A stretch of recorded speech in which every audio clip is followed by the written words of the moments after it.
సిగ్గులేని నా కొడుకులు కాకపోతే వీళ్ళు ఏం చెప్తారు, త్వరలో అంగన్వాడీలో ఉద్యోగాలు, నేను అవన్నీ పవర్ పాయింట్ ప్రజెంటేషన్ చేస్తా, త్వరలో జీపీఓలో ఉద్యోగాలు, త్వరలో ఆర్టీసీలో ఉద్యోగాలు, త్వరలో కానిస్టేబుల్ ఉద్యోగాలు, త్వరలో గురుకులాలో ఉద్యోగాలు.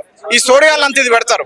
ఈ సోడ పగలు పెట్టినాక కింద ఉన్న even I don't want to speak like that, ఆ క్వాలిటీ కోల్పోయిరాలి.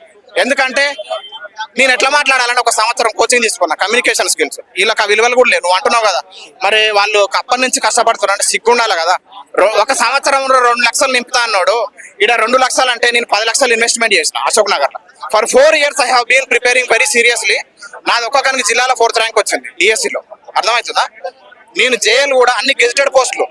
వీడు ఒకటి చెప్తాడు చదువుకోలేని వాళ్ళంతా ఇక్కడ ఉంటున్నారు అంటారు. నేను 20 వరకు చదువుకున్నా, మరి ఇంటర్ చదివినోడు డిగ్రీ చదివినోడు మినిస్టర్లు అయ్యారు. మనకి ఇంగ్లీష్ వస్తుంది, అసలు తెలుగే రాదు. ఆమె రైటర్ రాడు.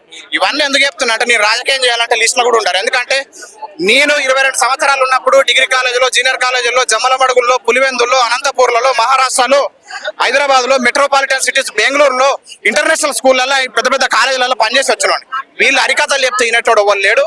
ఏ రాజకీయ నాయకుడు కూడా వస్తే పురి వలిపితే రెచ్చిపోయేటోడు కూడా ఎవరు లేడు. ఇది ఇంకో అంశం. ఇవన్నీ కూడా ప్రధానంగా చెప్పేది ఈరోజు జరిగే హత్యలు, ఇవన్నీ కూడా democratic murders. Those politicians are, వీళ్ళు క్రిమినల్స్ కన్నా, టెర్రరిస్ట్ కన్నా, నక్సలైట్ల కన్నా డేంజర్. ఎందుకంటే ఈ రోజు ఎంతో మంది నిరుద్యోగులు గత 12 సంవత్సరాల నుంచి ఎంత అణచివేతకు గురయ్యారు, ఎంత దోపిడీకి గురయ్యారు, ఆకలితో చనిపోయి. మా ఫ్రెండ్ ఒక అతను రీసెంట్ గా వాళ్ళ అమ్మ క్యాన్సర్ వచ్చింది. వాడు క్యాన్సర్ వచ్చింది అనేది మైండ్ లో పెట్టుకొని కూడా ఎగ్జామ్ పోయి రాయాలి. ఒకరికి ఫాదర్ లేడు, ఒకరికి మదర్ లేడు, ఒకరికి చెల్లె పెళ్లి చేయాలి. ఇవి దశాబ్దాలుగా చేయలేం అన్న.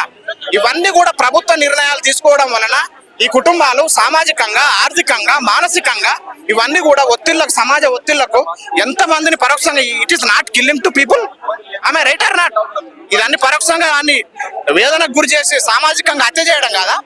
మరి నక్సలైట్లు చేసే, టెర్రరిస్టులు చేసే హత్యల కన్నా డెమోక్రాటిక్ మర్డర్స్ కదా వీళ్ళందరూ. డెమోక్రాటిక్ టెర్రరిస్టులు కదా, డెమోక్రాటిక్ నక్సలైట్లు కదా.